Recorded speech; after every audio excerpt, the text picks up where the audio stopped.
أعوذ بالله من الشيطان الرجيم بسم الله الرحمن الرحيم إني جاعل في الأرض خليفة আগামী দিনে জোট কর্তৃক আয়োজিত আজকের জনসভার সম্মানিত সভাপতি, উপস্থিত 11 দলীয় জোটের নেতৃবৃন্দ এবং আমার সামনে উপস্থিত সংগ্রামী তৌহিদি জনতা, আমরা অবশ্যই অবগত রয়েছি বিগত 16টি বছর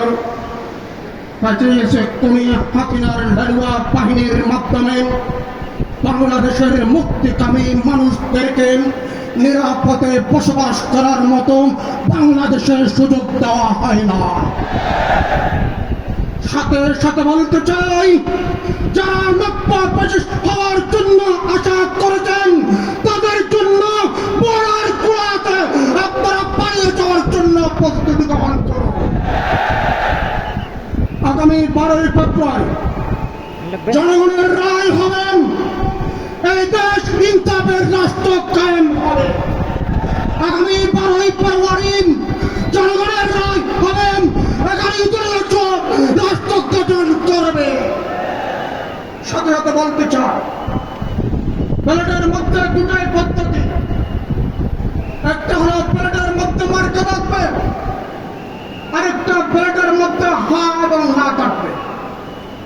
আপনি হার পক্ষে রায় দিবেন স্বাধীনতার পক্ষে, হার পক্ষে রায় দিবেন দেশের মানচিত্রের পক্ষে, আপনি হার পক্ষে রায় দিবেন দেশের জনগণের পক্ষে।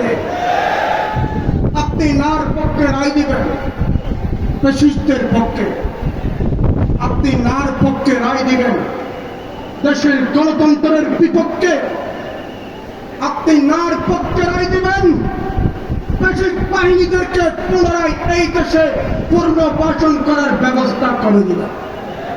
সেই জন্য বলেন, আমাদের সাতকানিয়া লোহাগাড়া 11 দলীয় জোটের মনোনীত প্রার্থী মুসলিম জননেতা আলহাজ